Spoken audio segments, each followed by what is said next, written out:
Assalamualaikum warahmatullahi wabarakatuh. Halo semuanya. Perkenalkan, kami dari kelompok 12. Di sini kami akan membahas tentang mitigasi bencana banjir di Rumbai Pekanbaru dengan dosen pengampu Ibu Dr. Trisla Warningsi, SPI MSI. Dengan kami beranggotakan Arbaan Ramadan, Elmina MS Yanturi, Era Fazira, saya sendiri, Ogi Aldiansyah, Rosa Amelia Sari, dan Von Braun Sitomeang. Selamat menyaksikan. Nah, teman-teman, di sini ada beberapa poin yang akan kami bahas di mitigasi bencana banjir ini. Antara lain, yang pertama ada mitigasi bencana banjir secara struktural, yang kedua pelaksanaan mitigasi, dan yang ketiga penyebab terjadinya banjir dan pencegahan terjadinya banjir. Nah, di sini ada beberapa tindakan yang dilaksanakan oleh masyarakat Rumbai. Antara lain, tindakan sebelum banjir, tindakan saat banjir, dan tindakan setelah banjir. Definisi mitigasi bencana banjir struktural merupakan upaya yang dilakukan demi meminimalisir bencana, seperti dengan melakukan penggunaan dana yang khusus untuk mencegah banjir dan dengan membuat rekayasa teknisi penggunaan tahan bencana.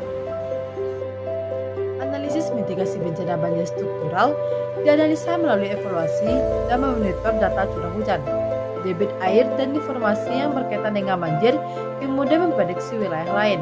Misalnya, apabila di Kelurahan Tapung terjadi banjir, maka besar kemungkinan Rumbai, khususnya Jalan Nelayan, akan terbenam banjir juga.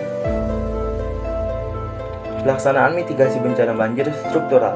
Yang pertama, penanganan secara alami, yaitu dengan cara menanam pohon di sekitar wilayah yang sering terkena banjir. Nah, yang kedua, penanganan secara buatan.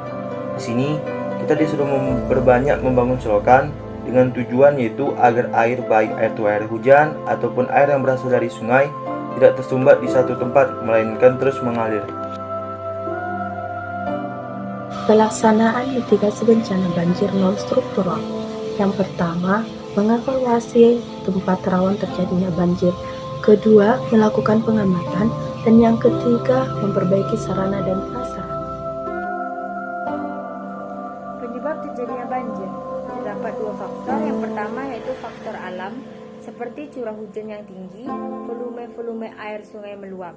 Yang kedua yaitu faktor manusia, membuang sampah sembarangan dan kurangnya resapan air. Berikut ini adalah pencegahan terjadinya banjir. Yang pertama, membersihkan sampah di sungai dan selokan. Yang kedua, membuang sampah pada tempatnya. Yang ketiga, mengurangi pembangunan sumur bor yang berlebihan. Dan yang terakhir adalah membuat bendungan di simpang jalan nelayan. Adapun tindakan yang dilakukan masyarakat Rumbai sebelum terjadi banjir. Yang pertama, membuat pangkin di dalam rumah. Yang kedua, mematikan listrik. Yang ketiga, menyimpan barang-barang penting.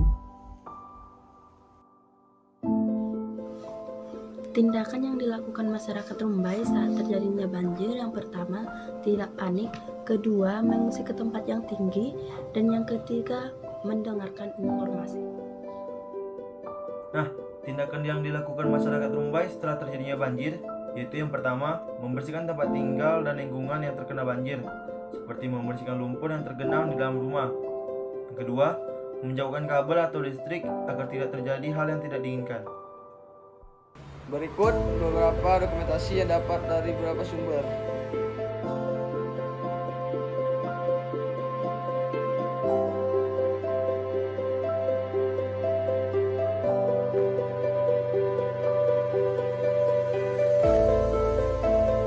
Terima kasih yang sudah menyaksikan. Assalamualaikum warahmatullahi wabarakatuh.